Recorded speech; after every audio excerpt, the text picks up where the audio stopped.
ITT, Civil Rights State of Atatiana Jefferson. I will be speaking briefly about some of the legal strategies the family has asked that I pursue following this verdict. And then you'll hear directly from Ashley Carr, Atatiana Jefferson's older sister, who will talk to you about the family's response and what this fight has been like and what it's like to be released from a gag after almost 3 years of not being able to officially talk about what happened to her sister. And then you'll hear from other members of the community. This outcome was a community victory. It was a relief. It wasn't exactly the justice that we all thought Atatiana deserved, but it certainly represented a historic moment in the city of Fort Worth and for Tarrant County. Never in the history of Tarrant County has an officer been convicted for the murder or death of an individual, a citizen, while operating in the line of duty. It's a huge relief to this family, but it highlights how much more work needs to be done. After this verdict came in, we plan to, and we've been speaking with prosecutors both in D.C. and U.S. attorneys, because we believe that this case is ripe for federal intervention. We believe that there also needs to be federal civil rights charges filed against Aaron Dean, so that on the off chance that he is released almost 12 years from now, the federal government can come take custody of him and he'll serve a federal sentence for civil rights violations. The substance of those civil rights violations are outlined in our federal civil rights lawsuit that was filed sometime last year. We plan to continue to pursue that suit, and it's important what we learned during the course of this trial, that yes, Aaron Dean made criminal mistakes, that yes, Aaron Dean was reckless when it came to Atatiana's life, but he was also following his training.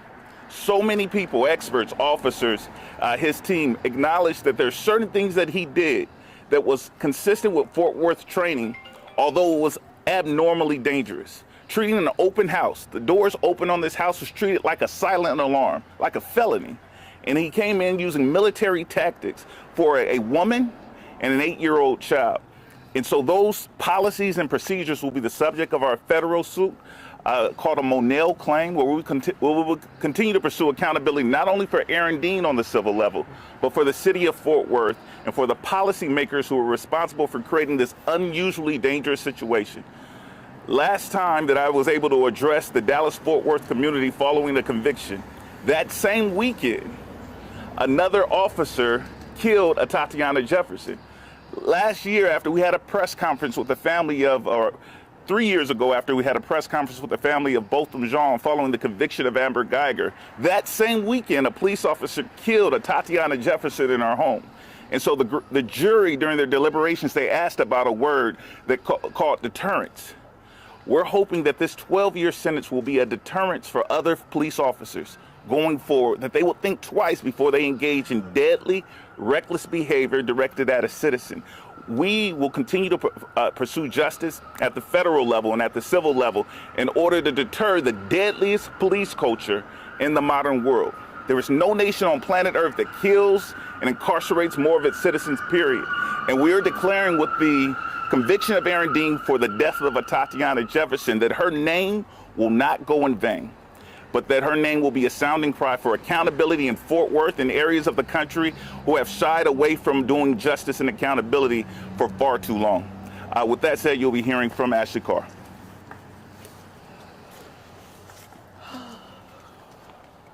Just want to say thank you guys for being here. Thank you to the community for having our back for the last 3 years. It has been a struggle. It has been a test of our faith.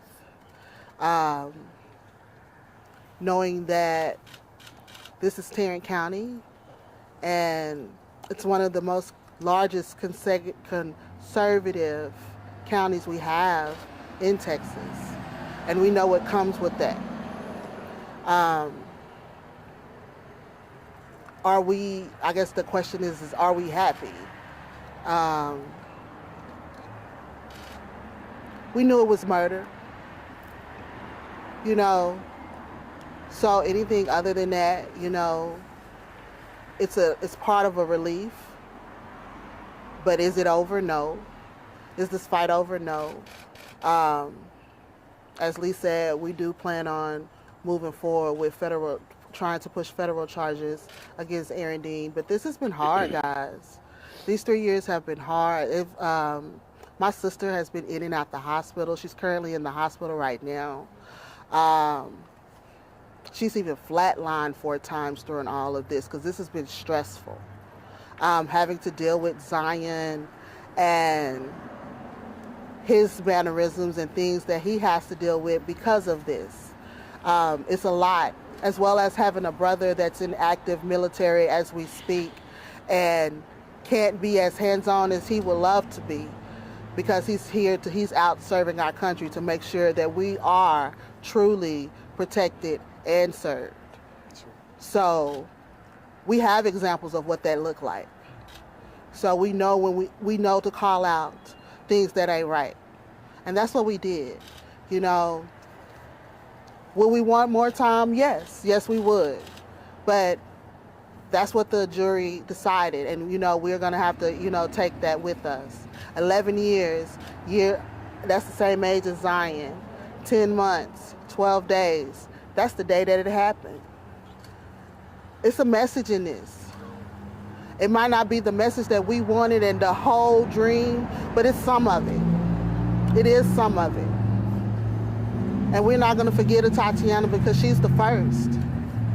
How many of you guys know of any other black women who have been killed by police to A, get a trial and get a conviction? I think it's only 2 to get a trial. She's the only one to get a conviction. And it's so many other black women who are being killed. So it's time for us to see that this is a statement that we're trying to make, that this is the standard, that anybody else that goes for justice for their family member should get more than this. So thank you. The next person you're going to hear from is Councilmember Mr. Nettles. Thank you, sir. Thank you. I'm here representing the City of Fort Worth City Council District Number 8, and I want to come and bring my strength and support to this family. We have been supporting this family ever since this tragedy has happened. The City of Fort Worth and Tarrant County have come a long way, but we have a long way to go. We have to change our general orders. There's no way that he should ever came to this house with that same motive. We have to change our policing in the City of Fort Worth, and that's a hill that we're going to have to climb. But we cannot allow this trial to end and us to stop. We have to continue. We need you to still come down to City Council. We need you to come down to Tarrant County because this fight is bigger than me. It's bigger than Atatiana. It's bigger than Lee. It's bigger than Ashley. This is an issue that has happened all over the United States of America. But we can make a change here in Fort Worth. We must. There are some things that the city is working on that we can honor her life. We've been on the gag order. We haven't been able to say anything. We haven't been able to candidly talk about how wrong this police officer is, but now we can. And so there's serious conversations that's going to take place with the help of this family, with the help of organizations, you know, United Fort Worth and other organizations that are here that's been on the front line fighting for justice. We haven't got exactly what we want, but we got something. And here in the black community, we're tired of just getting the short end of the stick. We want the same piece of the pie that the West Fort Worth get, North Fort Worth get. And I guarantee you, as long as we can sit on City Council and we have representation, we're going to work to get that done. And so today, I don't have many words, but I'm just here to support this family and yet praying for Zion and the others who are affected by this tragedy. Thank you. Also want to acknowledge the presence, as Councilmember Nettles pointed out, in support of United Fort Worth, of the ongoing support and organizing work of the Texas Organizing Project. I believe there's also a self-defense or a community defense group here whose name I don't have, but all of the organizations who have formed a coalition over the last 3 years and pushed and fought and been accused and been singled out for justice for Atatiana. Thank you. We're going to open the floor up for questions after we hear from Colin Packer from the Church of Christ, who has made it a point specifically to support Zion Carr and the Atatiana's family. Then we'll open up for questions, and after that, we'll also hear from additional members of the community. If you are a representative of the community, have been an organizer for the past 3 years, and would like to speak, just pull me to the side. I'll be stepping away as Mr. Packer speaks. Thank you. Hi there. My name is Colin Packer. Jonathan Morrison, also from Churches of Christ. Predominantly, we were there supporting the John family in the aftermath of that tragedy and murder that happened in Dallas, and have been supporting this family as well. It's been a painful 10 days of this trial. We saw pictures we didn't want to see. We saw video we can't unsee. We heard words that were hard to hear. We trusted the process, and we trust God. March, the group that we're representing, has had a presence in the courtroom each day of this trial in support of the family.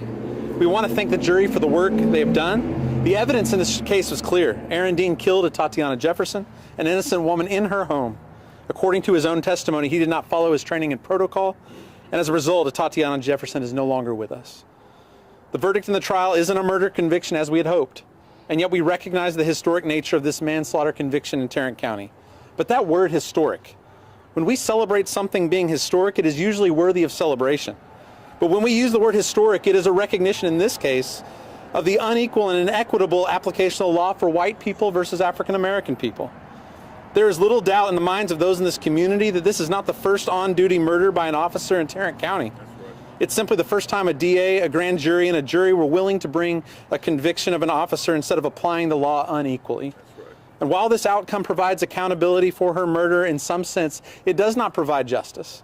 Because on this side of eternity, the family will not be reunited with Atatiana. The world has been deprived of this young woman with a life ahead of her. She had a dream of curing diabetes and helping others who suffered with the same disease she suffered with. There's a huge gaping hole in our world because Atatiana is no longer with us. In 2018, we supported the family of Botham Jean after he was killed by an officer in his own home, and shortly after, Atatiana Jefferson was deprived of her life by an officer in her own home. We should not have to live in a world where people, particularly people of color, live with the threat of police violence in their own homes. This must stop. March is praising God that the jurors listened to the facts and were not influenced by emotion. We hope and pray that Aaron Dean will look for and find God's peace and forgiveness, but most of all, we ask that everyone pray for the Carr Jefferson family. While this verdict provides some solace, the family will continue to walk through days, months, and years ahead with grief and sorrow because she is not here with them. May God bless them as they continue to walk this road ahead. All right, we are opened up for questions. Yes, sir. I wanted to try to ask Ashley, if Aaron Dean Step had up right there shown for me. more remorse or admitted guilt, do you think he would have gotten or deserved to receive a lesser sentence? By admitting guilt, that means he would have the intent Step up to this microphone. to be there. And so even if you have consequences to all your actions. And so there has to be some type of accountability, even though you feel like you were wrong.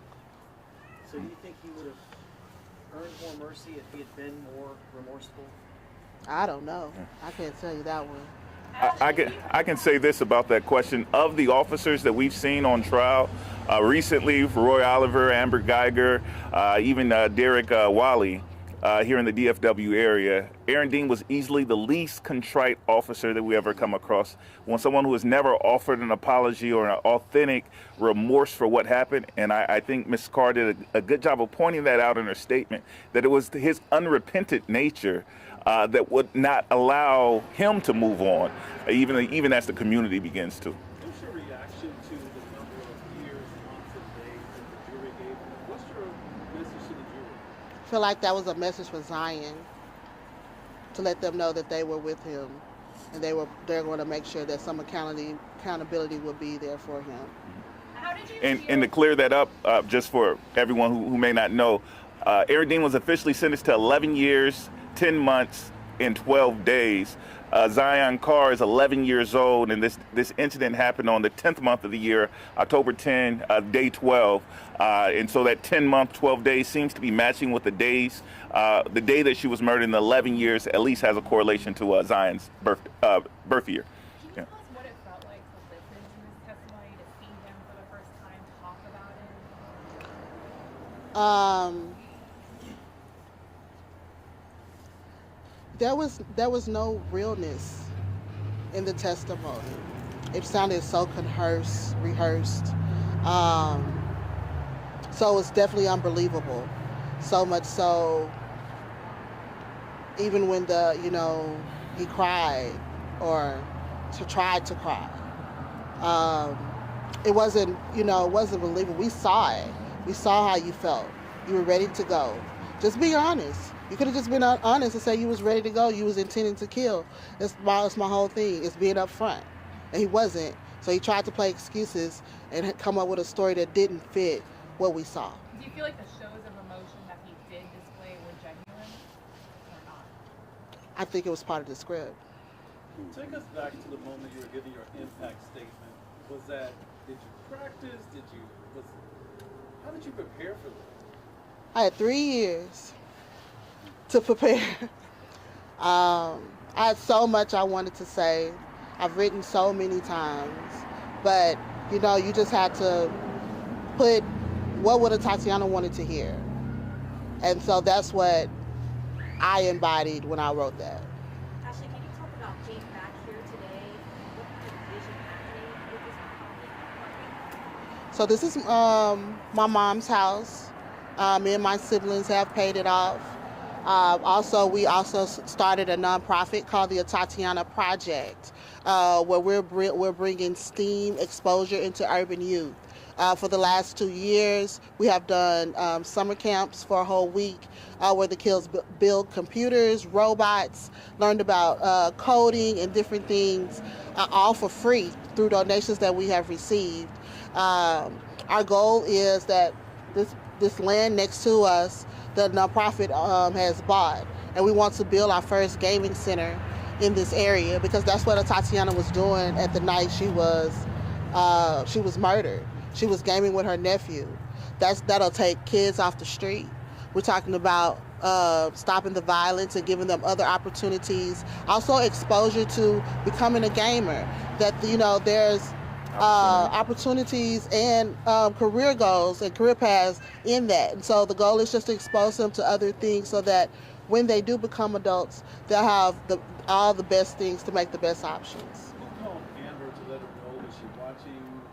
Amber was watching. She was watching from the hospital room, and every time we got the opportunity to get our phones, she definitely gave her commentary. And Adarius? Darius has been here himself for this week, and I was the one that called him and let him know. What do you want Zion to know about today? We want Zion to know that he's the hero of the story. Yes. It took so much for that 11-year-old boy, 3 years after witnessing the most horrific thing that any of us will probably see, to take the stand and testify to the best of his memory. And as a result of his testimony being the key fact witness in the case, we saw the first conviction in the history of Tarrant County. We want little Zion to know that he is all of our hero. Yeah. A question for you, Leamer. How do you feel about the sentence being longer than Amber Geiger's? Well, I felt that Amber Geiger got off easy, and it was because, in my opinion, the jury was moved by her shows of contrition. It seemed appropriate that Aaron Dean would face a longer sentence despite this less severe penalty.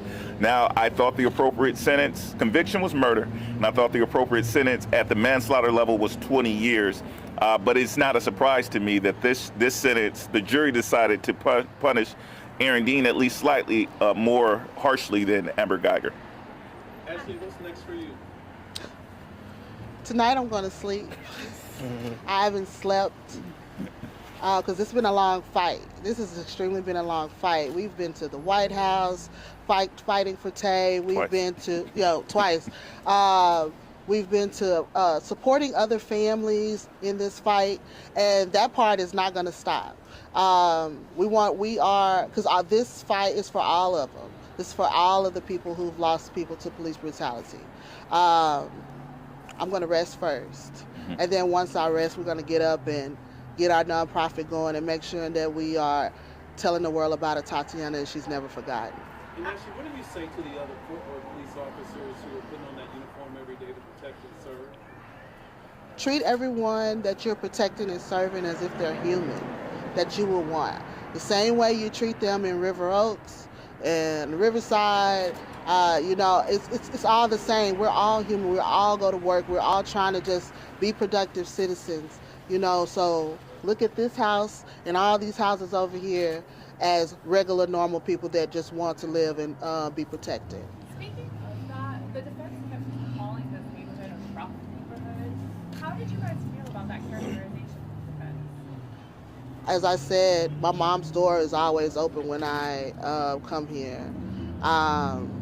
I've never felt, to be, it was rough. If it was, I guess they was hiding it, But it's a black neighborhood, It's new people coming in, more Hispanics are coming in, things like that. It's growing progressive neighborhood. So that stigma is just for people who are not here. I felt like when the court referred to this community as a rough community, it was a euphemism for a black community.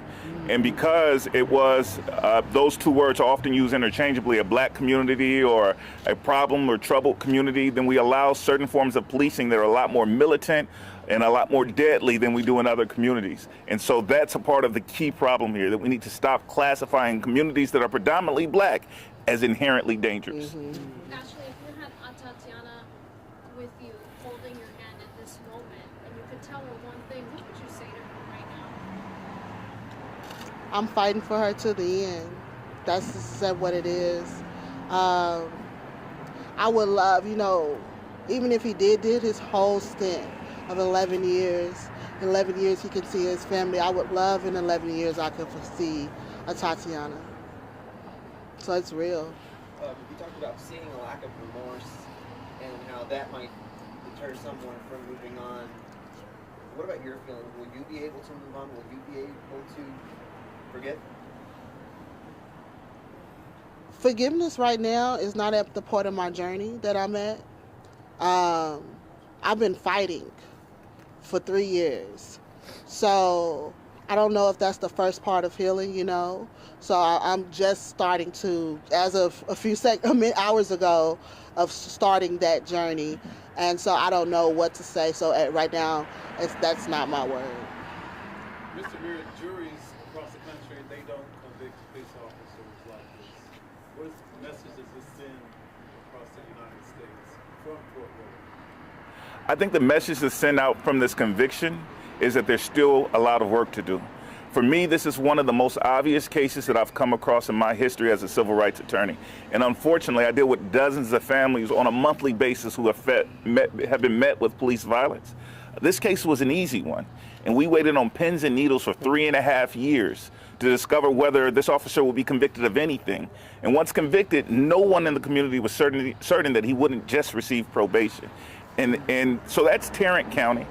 And a lot of us got excited when we saw Derek Chauvin and the other officers convicted for the murder of George Floyd. And we thought as a community, maybe policing and accountability had seen some progress. But then Pamela Turner's killer got off in Houston. And then Jonathan Price's killers got off in South Texas or in Greenville. And case after case after case, less than 1% of officer-involved shootings involve any accountability whatsoever. And this year has proven to be the deadliest year on record for police violence. There is still so much more work to do. Can I ask you what you thought about the prosecution case or handling of it throughout the whole trial? Ooh, she's going to let me answer this one.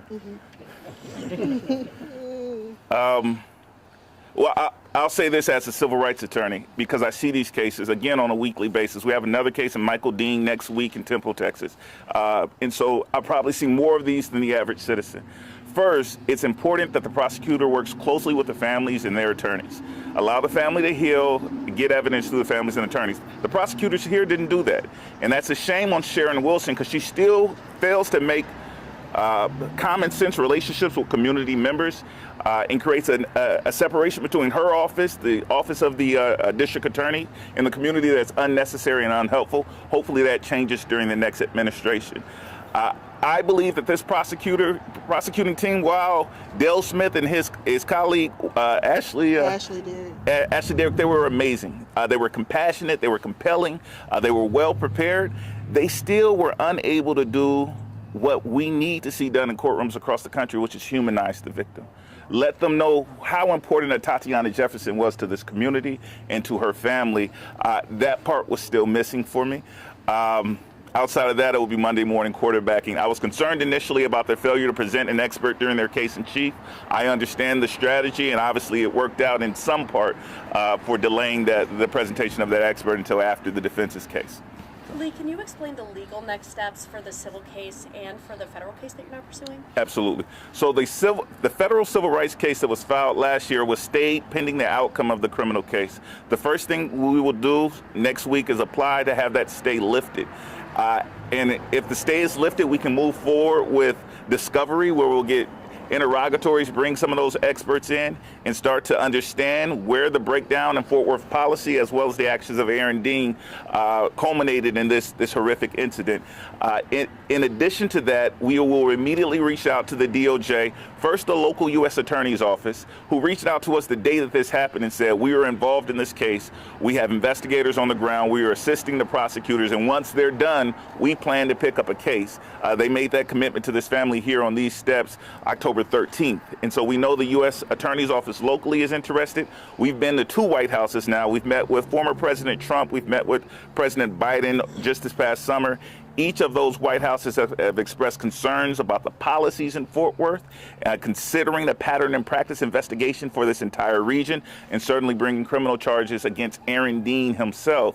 And so we will send over what's called a one-pager to the White House, asking for their intervention, acknowledging that this criminal case is complete, and then we expect to see an aggressive federal prosecution. Oh, great. We're out of questions. Thank you all so much. Have a great day. Thank you.